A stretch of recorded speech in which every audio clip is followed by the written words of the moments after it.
एक ऐसी बड़ी शिप जो सालों पहले ओशन के अंदर गायब हो चुकी थी। अंदर मौजूद सारे लोग मिस्टीरियस तरीके से मारे गए थे, लेकिन अभी भी वो शिप ओशन के अंदर अपने आप ही घूमते रहती है। इस रोमांचक कहानी की शुरुआत होती है उसी क्रूज शिप को दिखाते हुए जो कि ओशन में मौजूद होकर आगे बढ़ रही थी। क्रूज शिप के अंदर कई सारे पैसेंजर्स होते हैं जो इस पूरी जर्नी का बहुत अच्छी तरीके से मजा ले रहे थे। उन सभी में बिजनेसमैन से लेकर काफी बड़े बड़े रिच इंसान मौजूद थे जिन्होंने बहुत ज्यादा पैसे देकर इस क्रूज शिप का टिकट लिया था। इस समय लगातार उस क्रूज शिप के अंदर एंजॉयमेंट चल रहा होता है और सभी लोग पार्टी में नाच गा रहे थे, लेकिन अचानक हमें एक आदमी दिखाया गया जो कि एक लीवर को नीचे कर देता है और ऐसा करते ही एक बहुत ही नुकीली वायर उन सभी लोगों से टकराने लगी। ये नुकीली वायर इतनी खतरनाक होती है कि जो भी इंसान की बॉडी उससे लगती जाती वो उसे पूरा काट देता। इस वायर की डायरेक्शन उसी पार्टी हॉल की तरफ कर दी गई जो लगातार लोगों को मारता ही जा रहा था। अंत में पता चला कि जितने भी लोग वहां पर मौजूद थे और जिन्हें भी ये वायर लगी है वो लिटरली जिंदा ही नहीं बचे, यानी उन सभी की बॉडी आधी कट गई थी। चारों तरफ खून ही खून था, लेकिन उन सारे लोगों में एक लड़की जिसका नाम केटी होता है वो आखिरकार बच गई थी उसके हाइट के कारण। नुकीली वायर ठीक उसके ऊपर से निकली होती है, यानी उसका लकी दिन था और उसकी जान बची रह गई। लेकिन जब वो थोड़ा कंफर्टेबल होकर अपनी चारों तरफ नजर घुमाती है तो उसे पता चला कि वो सब मर चुके हैं। इतनी सारी बेकार चीजें केटी ने जब देख ली तो वो जोर जोर से चिल्लाने लगी, पर उसे क्या पता कि शिप के ऊपर उसके अलावा और कोई जिंदा ही नहीं बचा है। तब से ही वो बड़ी सी क्रूज शिप ओशन के अंदर कहीं गुम हो गई, ना ही उसका कुछ पता चला और लोगों ने तो उसकी बातों के बारे में भुला ही दिया था। पता नहीं उसके पीछे कौन सा मिस्टीरियस राज है, लेकिन हम भी पूरी कोशिश करेंगे इस कंडीशन में सरवाइव करने की जब हम कभी इस तरीके से क्रूज शिप पर निकले होंगे जर्नी के लिए। हम अपनी एक्सपर्ट द्वारा बताए गए सारी टेक्निक्स को देखेंगे। फिलहाल तो यहाँ से कई साल बीत जाते हैं और हमें उसी ओशन के अंदर एक छोटी सी बोट दिखाई गई। ये बोट सैम और उसके दोस्तों की होती है जो इसी तरीके से ओशन में घूमते रहते और पुरानी बट एंशिएंट चीजों को ढूंढकर उसे बेच देते। इस समय सैम की टीम को एक पुरानी बोट मिली होती है जिसके पार्ट शायद बेचने पर उन्हें कुछ पैसे मिल जाएंगे। जल्द से जल्द वो उसे अपने किनारे पर लेकर आ जाते हैं और बेचने पर उन्हें काफी अच्छा प्रॉफिट हुआ था। इसी चीज का वो सभी मिलकर पार्टी करने लगे और काफी एंजॉयमेंट करते हैं। बार के अंदर सभी मस्ती तो कर रहे थे, लेकिन सैम की टीम के पास जैक नाम का एक कोस्ट गार्ड आ जाता है। जैक को ये पता था कि सैम और उसकी पूरी टीम इस तरीके से ओशन में घूम घूम कर एंशिएंट चीजें ढूंढती है। तो अब जैक सैम को उसी क्रूज शिप के बारे में बताता है जो सालों पहले गायब हो चुकी थी। क्रूज शिप की फोटोज दिखाते हुए जैक ने कहा कि अगर तुम इसे ढूंढ लोगे तो शायद इसके अंदर कई सारा सोना और बहुत सारे प्रॉफिटेबल चीजें होंगी, क्योंकि कई साल पहले क्रूज शिप में इस तरीके से ही लोग ट्रेवल कर रहे थे और वो सारे लोग काफी रिच होते हैं जिन्होंने अपना कीमती सामान उसके अंदर जरूर रखा होगा। तो अब सिर्फ उन लोगों को वो शिप ढूंढनी है और उसके अंदर का सारा खजाना बाहर निकाल लेना है। अब ये चीजें सुनने के बाद सैम और उसकी टीम को थोड़ा लालच आने लगा। वो इस तरीके से क्यों इस अपॉर्चुनिटी को मिस करे जिसमें वो मिलियनेयर बन सकते हैं। इसीलिए सैम अपनी टीम के साथ डिस्कस करने के बाद इस प्लान के लिए हाँ कर देता है। यहाँ तक कि उन लोगों ने रात के समय ही निकलने का डिसाइड किया। सारे सामान और इक्विपमेंट्स इकट्ठा करने के बाद वो सब अपनी बोट पर बैठकर निकल भी पड़ते हैं। जैक ने एक अप्रोक्सीमेट वाला मैप दिया था कि इस जगह पर हमें वो क्रूज शिप मिल सकती है। सैम अपनी टीम के साथ बोट लेकर उस जगह पर पहुंच जाता है और कई दिन तक वो सफर ही करते रह गए। समुद्र में तूफान जैसा माहौल भी होता है, लेकिन देखकर लग रहा था कि उन्हें इन सारी चीजों की आदत है। वो सब तो एकदम आराम से अपनी बोट लेकर उस लोकेशन तक पहुंच गए, लेकिन यहाँ रेडार पर उन्हें कुछ दिखाई नहीं दे रहा था। दूर दूर तक सारी चीजें एकदम ब्लैंक होती हैं और अगर क्रूज शिप सच में होती तो उसके सिग्नल्स ऑब्वियसली रेडार पर देख ही जाते। इन चीजों के बावजूद भी जब वो सब आगे बढ़ते ही रहते हैं तो अचानक सब के सब शॉक हो गए, क्योंकि जिस क्रूज शिप की बात वो सब कर रहे थे वो ठीक उनके सामने होती है और उसका साइज इतना बड़ा था कि उनकी जैसी 1000 बोट उसके अंदर समा जाए। पर ये बात उन्हें समझ में नहीं आती कि आखिर ये क्रूज शिप जब यहाँ पर थी तो रेडार पर उसका सिग्नल क्यों नहीं दिखा, और वो समझने लगे कि शायद उनकी रेडार सिस्टम थोड़ा खराब हो गया है। अब ये श्योर था कि उन्हें शिप के अंदर जाकर देखना है कि आखिर उसके अंदर कौन सा खजाना रखा गया है। इसीलिए मॉरिन और उसका एक आदमी उस बोट के अंदर रुकते हैं और बाकी सब धीरे धीरे शिप के अंदर चले गए। वो क्रूज शिप पूरी तरीके से वीरान थी, ना ही कोई दिखाई दे रहा था और पूरी चीजें एकदम से सड़ चुकी होती हैं। पर अब क्रूज शिप के अंदर इंटर करने के बाद शुरुआत होने वाली थी उन मिस्टीरियस चीजों की जिन्हें सैम के साथियों ने कभी इमेजिन भी नहीं किया होगा। शिप में से तो अलग अलग जगहों से अजीब तरीके की आवाजें आ रही थी। इन्हीं एक आवाजों को वो फॉलो करते हुए जब वो अंदर जाते हैं तो वहाँ पर उन्हें एक पेंडुलम दिखाई दिया, लेकिन ये पूरी शिप 19th सेंचुरी से ही गायब थी और ये पेंडुलम जो उस टाइम का था वो अभी तक कैसे चल रहा है उन्हें नहीं समझता।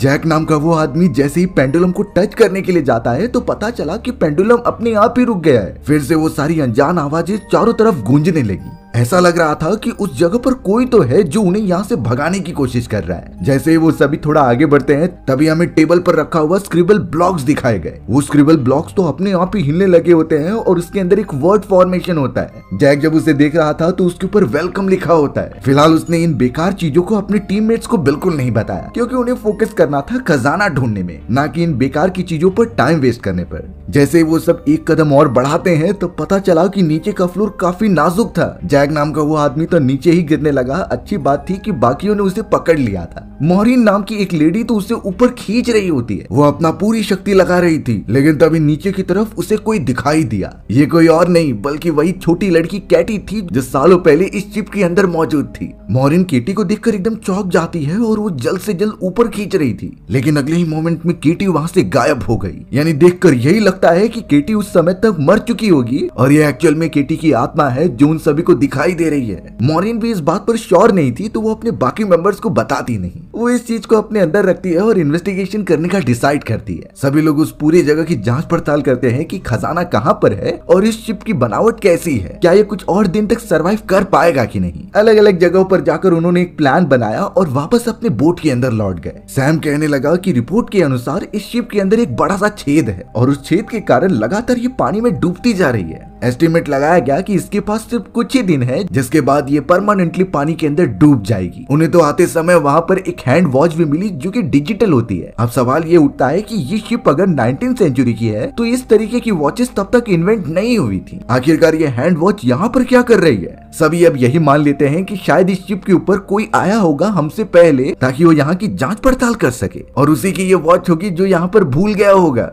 अब सैम ने तो साफ कह दिया कि हमें वो छेद कैसे भी करके भरना होगा ताकि हमें ज्यादा समय मिल जाए इस शिप के ऊपर अपनी इन्वेस्टिगेशन करने में। उन्हें किसी भी हालत में वो खजाना भी ढूंढना था जो इसी शिप पर रह गया है, इसीलिए वो शिप में चारों तरफ फैलकर अपना काम करने लगे थे। जैक नीचे की तरफ चला गया उस होल को ठीक करने के लिए और वहीं मोहरीन ट्रेवल करते हुए एक स्विमिंग पूल के यहाँ पर पहुंचती है। उसके मन में तब से चल रहा था कि जिस लड़की को उसने देखा आखिर वो कौन थी। उसे अपने सवालों के जवाब चाहिए थे तो वो उस जगह पर पहुंचकर चारों तरफ देखने लगी। मोहरीन यहाँ पर जब वो स्विमिंग पूल में उतरती है तो उसने नोटिस किया कि उसकी दीवारों पर कई सारे बुलेट्स के निशान हैं। यानी हो सकता है कि यहाँ पर फायरिंग की गई हो और किसी को मारा गया हो। उस जगह पर तो यही सारी अनजान चीजें भरी पड़ी थी जिसका ताल्लुक मोहरीन से तो नहीं है, इसीलिए वो स्विमिंग पूल से बाहर निकलने की कोशिश करती है। जैसे ही वो स्टेयर्स पर थी तो अचानक उसे सामने की तरफ वही अनजान लड़की दिखाई दी। मोहरीन काफी डर जाती है और वो उतनी ऊंचाई से नीचे गिर गई। मोहरीन के सर पर थोड़ी सी चोट लगती है और उसका खून भी निकल रहा था, पर हमें ये दिखाया गया कि उस स्विमिंग पूल की दीवारों से भी खून रिसता जा रहा है। मोहरीन जब थोड़ी देर बाद उठती है तो पता चला कि सामने की तरफ से वो लड़की गायब हो गई है और जो खून उसका थोड़ा गिरा था वो स्विमिंग पूल ने अपने आप ही सोख लिया है। यानी कोई तो अनजान चीज थी जो यहाँ पर घटित होने वाली है। मोहरीन जब डरते हुए थोड़ा पीछे गई तो पता चला कि सामने की तरफ वो लड़की नहीं बल्कि जेल खड़ा हुआ है। ये उसका टीम मेंबर था जो मोहरीन की आवाज सुनकर यहाँ पर आ गया है। जेल ने तुरंत ही मोहरीन की मदद की उस स्विमिंग पूल से बाहर निकलने के लिए और ये बताया कि हमें वापस चलना चाहिए अपनी इन्वेस्टिगेशन के लिए। जैसे ही वो दोनों वहां से निकलते हैं तो हमें दिखाया गया कि वो स्विमिंग पूल पूरा ब्लड से भर चुका है। अब ये कैसे हो रहा है और उसके पीछे क्या राज है, ये शॉकिंग चीज थोड़ी देर में ही पता चलने वाली है। ये जगह इतनी ज्यादा बड़ी थी कि मोहरीन और जेल थोड़ा सा भटक गए थे। वो जब वहां से निकलते हुए एक दरवाजे को ओपन करते हैं तो पता चला उसमें से काफी पानी निकलने लगा। पूरा पानी उस चैम्बर के अंदर भर जाता है जिससे उन दोनों को थोड़ी चोटें भी लगती हैं। मोहरीन और जेल कैसे भी करके अपने आप को बचाते हुए एक दूसरे चैम्बर में जाते हैं। अच्छी बात थी कि उस चैम्बर में पानी नहीं था, लेकिन पानी के अलावा वहाँ बहुत कुछ होता है जिसके लिए वो सब यहाँ आए थे। यानी कई सारे पैसे और लकड़ी के बॉक्सेस जिसमें मोस्ट प्रोबेबली खजाना ही रखा गया होगा।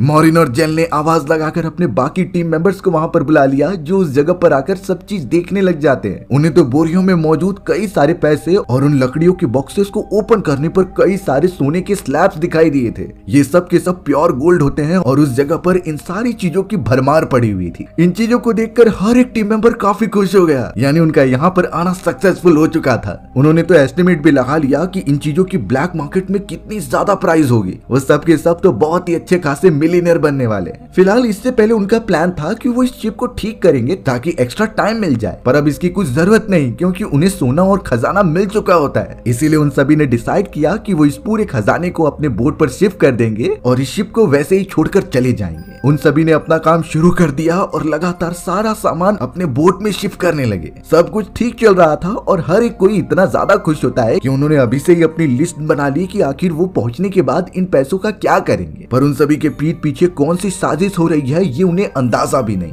अब बोट के अंदर सैम का एक साथी अपनी बोट को रेडी करने के लिए तैयारी करता है, पर अचानक एक गैस सिलेंडर की पाइप अपने आप ही खुलने लगी, जैसे कोई अनजान चीज उसे पकड़कर घुमा रही हो। धीरे धीरे पूरा बोट के अंदर वो गैस भर जाती है। यानी अब सिर्फ वेट करना था इंजन को चालू करने का, जिससे वहां पर एक इग्निशन होगा और गैस के कारण वो पूरी बोट तबाह हो जाएगी। मॉरिन जो कि अभी भी उस शिप के अंदर मौजूद थी, उसे कुछ आवाजें सुनाई देती हैं। वो सामने की तरफ देख पा रही थी उसी केटी नाम की लड़की को जो चिल्लाते हुए वहां पर आ रही थी, लेकिन अचानक कोई दूसरी परछाई वहां पर आई और केटी को लेकर कूद गई। मॉरिन ये समझ नहीं पाती, लेकिन उसे यह अंदाजा मिल चुका था कि शायद वो लड़की उसे सिग्नल देना चाहती है खतरे का। उसका चेहरा वैसे ही तरीके से बना हुआ था। मॉरिन अब तुरंत ही अपने बोट के पास जाने लगी सभी को ये इन्फॉर्म करने के लिए, पर शायद अब काफी ज्यादा देर हो चुकी है। उसके एक साथी ने जो बोट के अंदर था उसने इंजन चालू कर दिया। गैस की वजह से वहां पर एक बहुत ही बड़ा धमाका होता है, जिससे कि उनकी बोट ही डिस्ट्रॉय हो गई। उनका वो साथी भी बेचारा मारा जाता है और अब इसका सीधा मतलब ये है कि बोट खराब होने के कारण वो यहाँ से बाहर भी नहीं निकल सकते। सब कुछ इतनी जल्दी हुआ कि कोई कुछ कर भी नहीं पाया। मॉरिन ने तो शिप से पानी के अंदर जंप भी लगा दिया ताकि वो कुछ कर सके,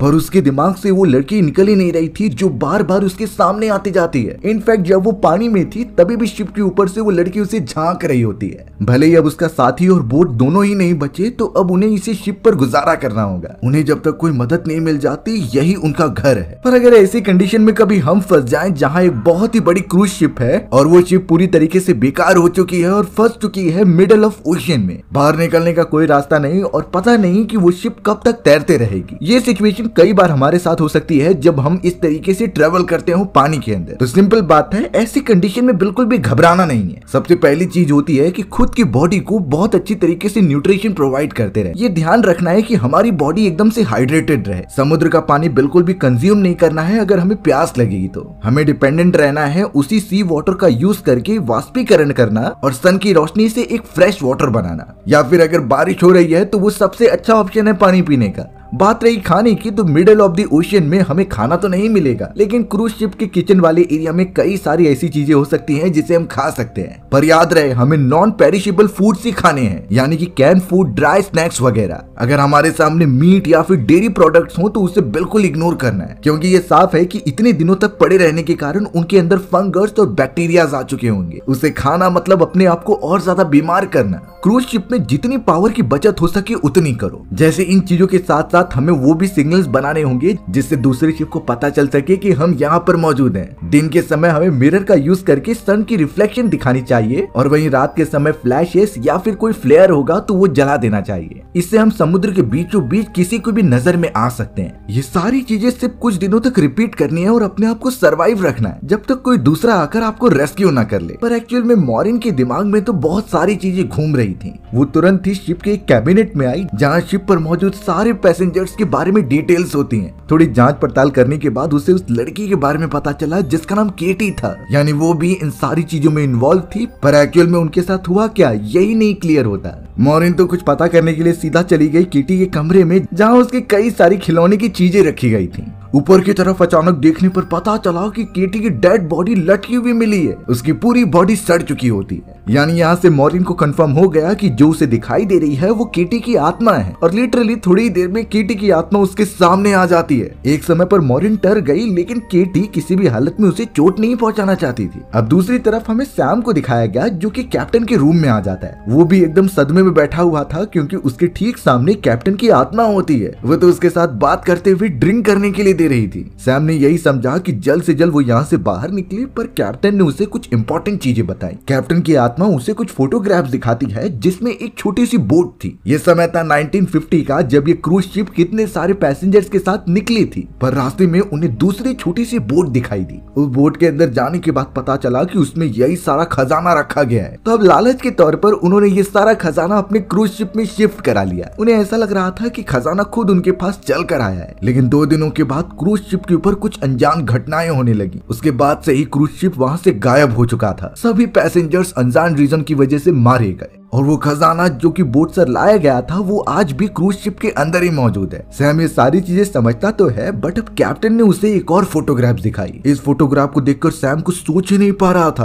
पता नहीं वो चीज क्या थी, लेकिन सैम के चेहरे से देखकर लग रहा था कि उन सभी की जान खतरे में है। यहाँ मॉरिन केटी की आत्मा से बातचीत कर रही थी और पूछती है कि ये सारी चीजें कैसे हुई। तब जाकर सिंपली केटी इतना बताती है कि यहाँ जितने भी लोग हैं सभी आत्मा बन चुके हैं, पर कोई एक ऐसी कर्स चीज है जो उन सभी को आगे नहीं बढ़ने दे रही। यानी उसी अनजान चीज ने ये सारे लोगों को मारा है और आत्माओं को कैद करके रखा है। जब तक उसका मिशन पूरा नहीं हो जाता तब तक वो आत्माओं को छोड़ेगा नहीं। यानी वो अनजान चीज आत्माओं से भी बहुत ज्यादा ताकतवर है। मॉरिन भी नहीं समझ पाती कि आखिर ये कौन सी आत्मा के बारे में बात कर रहे हैं। अभी तक तो उसे सिर्फ केटी की आत्मा ही दिखाई दी है और बाकी जगह तो एकदम सुनसान थी। दूसरी तरफ हमें एक और आदमी दिखाया जाता है जो सैम की टीम में ही काम करता था। उसने थोड़ी सी पी रखी थी क्योंकि उसे एक ड्रिंक की बोतल मिल गई होती है। अब वो आदमी जब वहाँ से ट्रेवल करते हुए हॉल वाले एरिया में आ जाता है तो पता चला कि वहाँ के टेबल्स और कुर्सियां अपने आप ही हिलने लगी हैं। वो सब का सब अपनी जगह पर अरेंज हो जाती हैं, जैसा कि 1950 में हुआ था, जैसा कि 1950 में मौजूद था इस क्रूज शिप के ऊपर। अचानक उस आदमी के सामने कई सारे पैसेंजर्स आ गए थे और सब कुछ एकदम पहले जैसा हो गया। सामने की तरफ एक लेडी भी थी जो कि गाना गाती थी। वो लेडी बहुत ही ज्यादा ब्यूटीफुल थी और वो तुरंत ही चलते हुए उस आदमी के पास आ गई।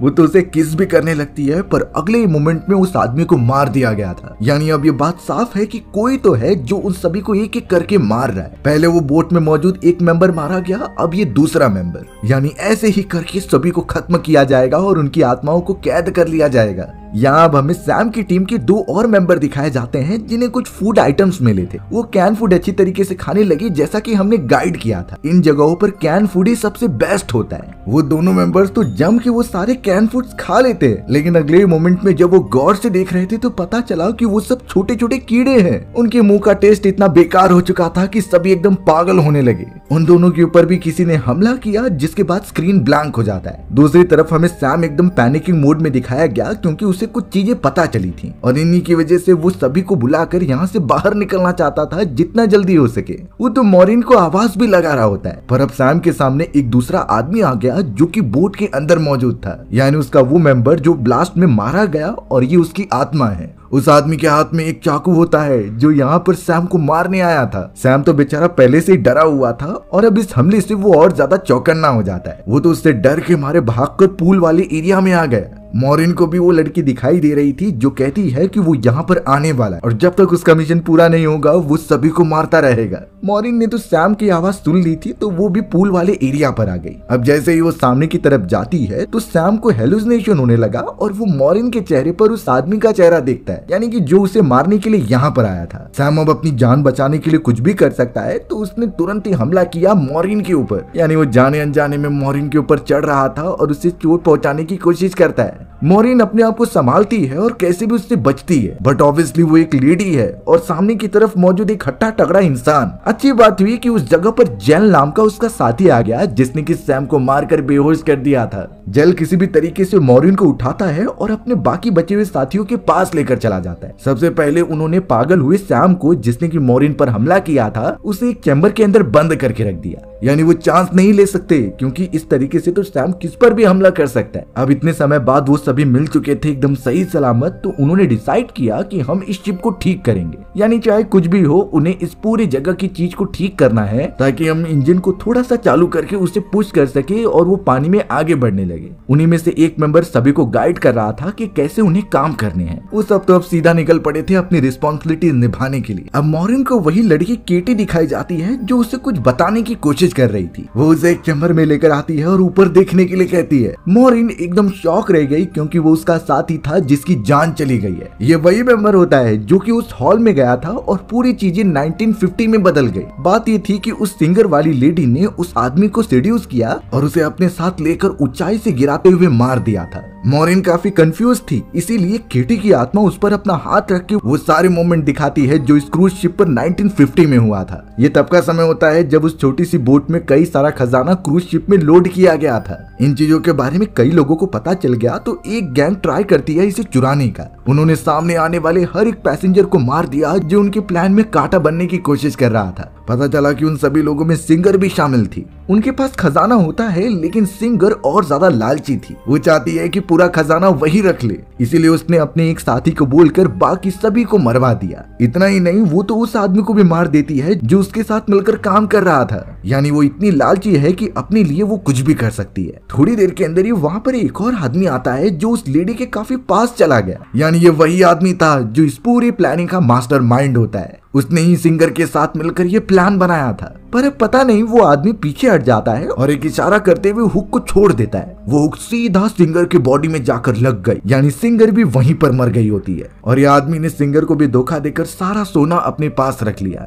लेकिन मॉरिन जब उस आदमी का चेहरा देखती है तो शॉक हो गई, क्योंकि ये कोई और नहीं बल्कि उसका साथी जेल है, जिसने यहाँ पर आने के लिए उन सभी को मोटिवेट किया था। यानी कि वो जेल ही है जो शुरुआत से लोगों को मार रहा है और उनकी आत्माओं को कब्जे में रख रहा है। मॉरिन तो जल्द से जल्द सैम के पास जाती है, क्योंकि वो तो निर्दोष था। उसे बेकार में ही चेम्बर में बंद करके रखा गया है। पर जब तक वो उस जगह पर पहुंचती है, पता चला कि सैम को पानी में डुबाकर मार दिया गया है। बेचारे सैम के हाथ में जो फोटो थी वो जेल की ही होती है। यानी कैप्टन ने उसे बताने की कोशिश की थी कि एक्चुअली ये सारी चीजें कौन कर रहा है, और यही चीजें बाकी साथियों को समझाने के लिए सैम उन्हें ढूंढ रहा था। मॉरिन बहुत ही ज्यादा चौंक जाती है, क्योंकि एक एक करके अब सभी लोग मर रहे हैं। मॉरिन ने तो अपने बाकी साथियों को ये समझा दिया कि जेल के ऊपर बहुत ध्यान रखो, वो बहुत ही ज्यादा खतरनाक है और हमें मारने की कोशिश कर सकता है। फिलहाल तो मॉरिन सीधा अपने उस दूसरे साथी के पास चली गई जो नीचे की तरफ गया था शिप को ठीक करने के लिए। पर लगातार आवाज देने के बावजूद भी वो मेंबर बाहर नहीं निकलता, और जो एक पाइप गया था वो पूरी तरीके से रेड हो जाता है। यानी ये कंफर्म हो चुका था कि उस आदमी को भी जेल ने मार दिया है। अब यहाँ मेन चैम्बर के अंदर जेल पहुंच जाता है और सीधा देखता है एक दूसरे मेंबर की तरफ। इस मेंबर को याद था कि मॉरिन ने कहा होता है कि जेल पर ध्यान रखे, पर अब जेल जो कि एक खतरनाक शैतान होता है, शायद वो किसी मिशन पर था जिसमें कि उसे शैतान के लिए कई सारी आत्माएं जमा करनी थी, और अब उसकी नजर सामने मौजूद एक दूसरे मेंबर पर होती है। जेल जानबूझकर उससे उकसाने लगा और कई बातें करता है, जिससे कि वो मेंबर काफी गुस्सा हो गया। उसने गन निकाली और सीधा जेल के ऊपर शूट करके उसे मार दिया था। वो मेंबर तो वहां से ट्रेवल करते हुए सीधा मॉरिन के पास आ जाता है, और यहाँ पता चला कि मॉरिन ने कई सारी जगहों पर बॉम्ब फिट कर दिए हैं। यानी वो इस पूरी शिप को ब्लास्ट करने का प्लान कर रही है। वो मेंबर मॉरिन के पास आकर कहता है कि हमें शायद इस शिप को डिस्ट्रॉय नहीं करना चाहिए, उतने सारे गोल्ड को हम मार्केट में जाकर बेच सकते हैं। पर मॉरिन साफ कह रही थी कि इस जगह पर आत्माएं कैद हैं, और वो जेल नाम का ही आदमी है जो ये सारी चीजें कर रहा है, तो मुझे ये शिप डिस्ट्रॉय करनी होगी उन आत्माओं को बचाने के लिए। वो मेंबर कुछ देर तक तो मॉरिन को देखता ही रहा, और फिर बाद में पता चला कि ये जेल है जिसने कि उस मेंबर का रूप धारण कर लिया था। हो न हो ये कंफर्म है कि जेल ने उस आदमी को भी मार दिया, और अब वो मॉरिन को बताता है एक्चुअल सच्चाई। जेल बताने लगा कि जिस तरीके से तुम डूबी हुई चीजों को समुद्र में जाकर ढूंढती हो, वैसे ही मेरा काम है आत्माओं को कलेक्ट करना। लेकिन जेल ने इतने बुरे काम किए कि उसे शैतान यानी कि हेल के पास भेज दिया गया, पर उसे वापस भेजा गया जिससे वो शैतान द्वारा दिए गए काम को कंप्लीट करे, यानी जितनी हो सके उतनी आत्माओं को कैद करके रखना। पर यहाँ मॉरिन कहने लगी कि इस प्लान को मैं कामयाब नहीं होने दूंगी। वो जैसे ही लीवर को दबाने जाती है, तभी जेल ने अपनी ताकत से उसे मार के बेहोश कर दिया। मॉरिन तो पानी में आकर गिर गई, और जल्द से जल्द वो होश में भी आ जाती है। जेल उसके ठीक सामने था जो उसकी तरफ बढ़ रहा होता है। मॉरिन ने तुरंत ही एक कांटा उठाया और उसके पैर पर हमला कर दिया। जेल को इससे बहुत ही ज्यादा दर्द होता है, और इसी मौके का फायदा उठाते हुए मॉरिन एक गन उठाती है और सीधा उस एरो को शूट कर देती है लीवर के ऊपर। ये लीवर कनेक्टेड था बाकी सारे बॉम्ब से, यानी उसके दबने पर वो सब बॉम्ब फट जाएंगे। जैसे ही वो लीवर ट्रिगर हुआ तो जगह जगह पर लगाए गए मॉरिन द्वारा बॉम्ब फटने लगे। शिप जो कि पानी में तब से तैर रही थी वो डूबने लग जाती है। कई सारे चैम्बर्स में पानी भरना स्टार्ट हो चुका था, और लगता नहीं कि मॉरिन बच भी पाएगी कि नहीं। मॉरिन कैसे भी करके वहां से निकलने की कोशिश करती है, पर सब जगह एकदम से पानी भर चुका था और कई सारे मलबे नीचे गिर रहे थे। शिप तो अपसाइड डाउन हो चुकी थी, जो धीरे धीरे अब पूरी तरीके से नीचे जा रही होती है। पर अचानक मॉरिन के सामने वो लड़की यानी कि केटी की आत्मा दिखाई गई। केटी उसे गाइड करती है कि यहाँ से बाहर कैसे निकले, और उसे ही फॉलो करते हुए मॉरिन आखिरकार बाहर निकलने में कामयाब हो गई। मॉरिन देख पा रही थी कि वो क्रूज शिप डूब तो रही है, लेकिन उसमें जितनी भी आत्माएं हैं वो सब की सब आजाद हो चुकी हैं। शायद वो निकलकर अपनी आत्माओं की दुनिया में जा रही हैं, जो उनका असली घर है। मॉरिन साफ साफ देख पा रही थी कि जितनी भी आत्माएं उस शिप के अंदर कैद हैं वो सब ट्रांसफर हो रही हैं ऊपर की तरफ। शायद वो अपनी दुनिया में वापस जा रही हैं। यानी बात सिंपल थी कि फाइनली वो सारी आत्माएं आजाद हो चुकी हैं। मॉरिन को बहुत अच्छा लग रहा था और थोड़े समय में वहाँ पर एक दूसरी शिप आ गई जिसने उसे रेस्क्यू कर लिया। लेकिन मॉरिन को जब स्ट्रेचर पर लिटाया गया था तो वो साफ देख पा रही होती है जेल को, जो एम्प्लॉय का भेष बदलकर सारे गोल्ड को दूसरी जगह ट्रांसफर कर रहा है। यानी वो अभी भी आत्माओं को अपने अंदर कैद करेगा और आगे चलकर तबाही मचाएगा। हमारी भी कहानी इसी तरीके से यहीं खत्म हो जाती है। सो व्यूअर्स, आपको ये स्टोरी कैसी लगी कमेंट सेक्शन में बताना भूलना मत। और अगर आपको मेरा एक्सप्लेनेशन 1% भी अच्छा लगा होगा ना तो वीडियो को लाइक एंड चैनल को सब्सक्राइब जरूर कर देना। मिलते हैं इसी तरीके के मजेदार वीडियोस में, तब तक के लिए बाय बाय।